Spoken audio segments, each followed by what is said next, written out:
Oke, Assalamualaikum warahmatullahi wabarakatuh. Kita lanjutkan untuk pembahasan selanjutnya yaitu General Purpose Register pada AVR. General Purpose Register. Oke, kita ambil pennya dulu. Oke, di sini ada kata-kata General Purpose. Berarti ini register General Purpose. Berarti register ini bisa digunakan untuk menyimpan data apa saja. Ya, gampangannya seperti itu.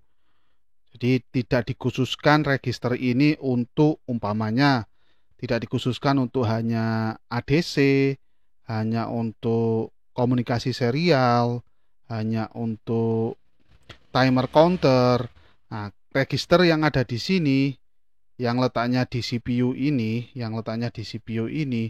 digunakan untuk tujuan umum, tidak dikhususkan pada salah satu peripheral yang saya contohkan tadi, entah itu peripheral atau I/O ya, register khusus untuk I/O tidak. Register ini bisa digunakan untuk berbagai tujuan, tidak spesifik pada satu tujuan saja. Contohnya tadi yang spesifik itu register pada ADC, register pada timer counter, register pada peripheral-peripheral yang lain. Oke, di sini di AVR ATmega 16 ini atau ATmega 8535 dan 32 ini terdapat 32 General Purpose Register yang berada dalam CPU. Nah, ini General Purpose Register yang terdapat dalam CPU.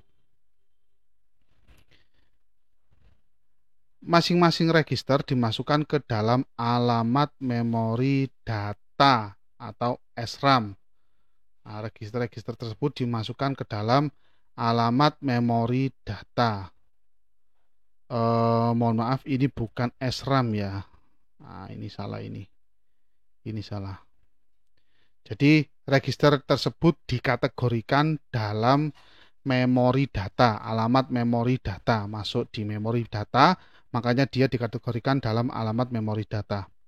Dan dipetakan ke dalam 32 lokasi pertama data user. Nah, atau memori data yang ada di sini ya. Nah, ditempatkan pada 32 lokasi pertama ini. 32 lokasi pertama. 32 General Purpose Register. Nah, sebelum kita lanjutkan, kalau dilihat dari sini, memori datanya, kan tadi memori ada dua ya. Ada memori program,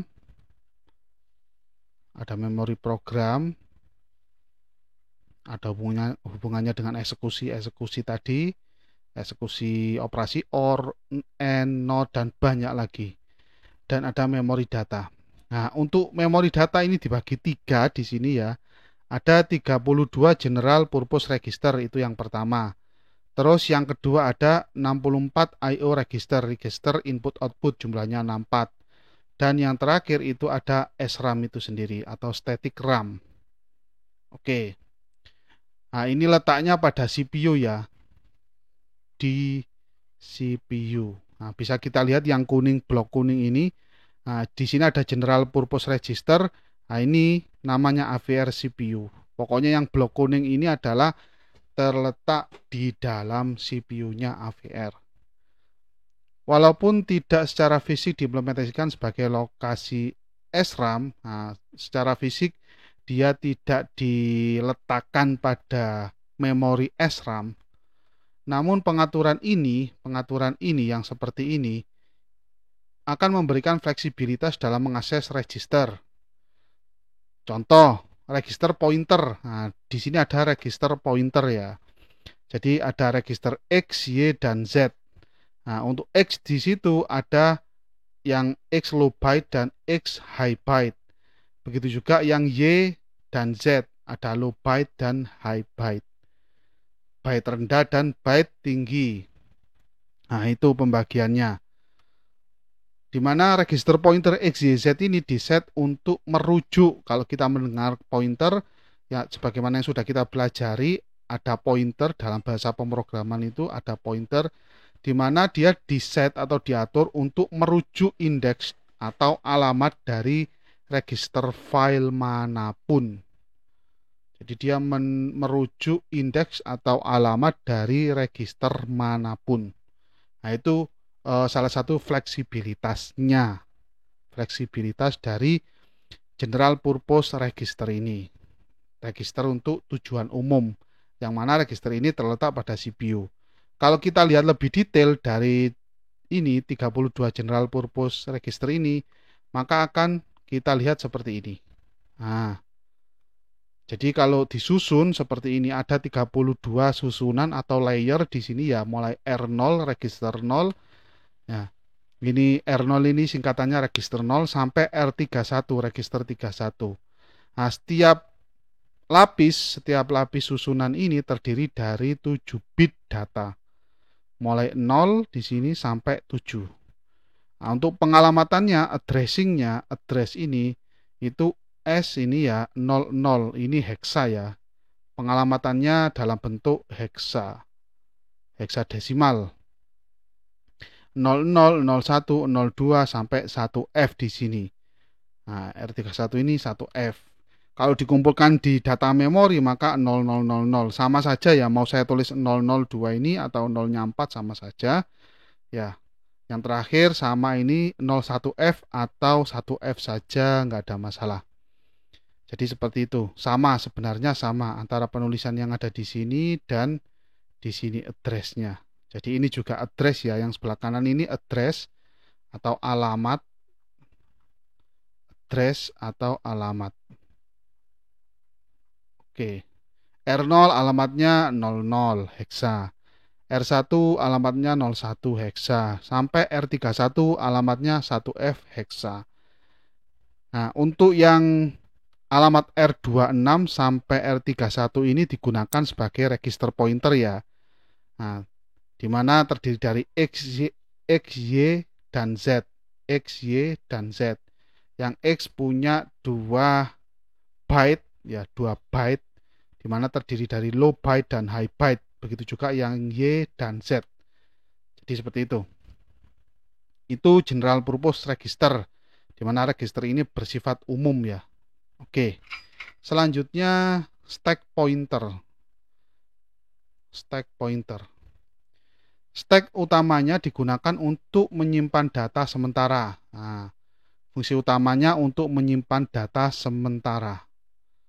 Contohnya apa? Untuk menyimpan variabel lokal. Variabel lokal kan seperti yang dipelajari di bahasa pemrograman, ada variabel lokal, ada variabel global. Nah, ini variabel untuk menyimpan variabel lokal, nanti akan kita bahas tersendiri macam-macam variabel.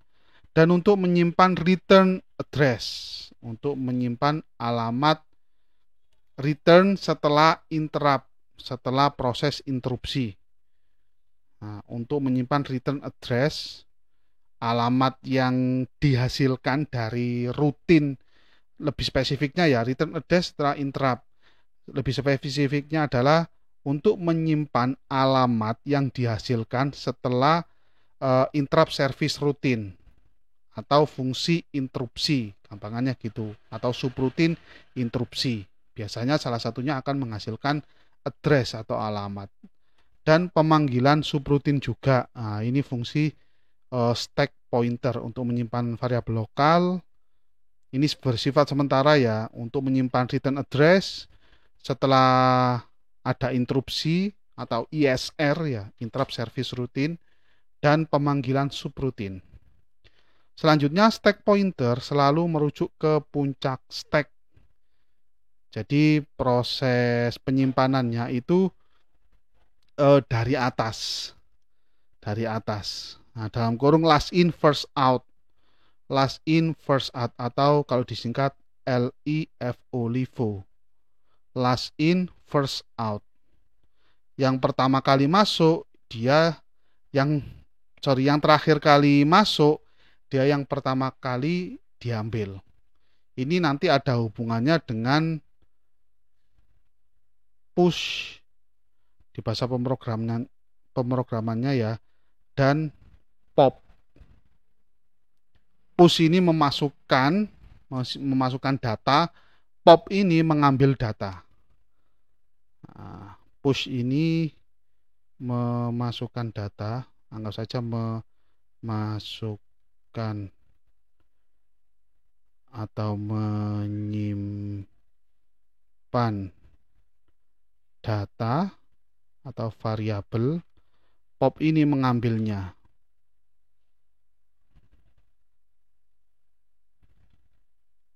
Oke, stack diimplementasikan mulai dari lokasi memori tertinggi ke memori lokasi terendah. Tadi ya, dari memori yang tinggi ke memori yang rendah. Nah, untuk stack pointer sendiri di dalam AVR itu juga punya registernya.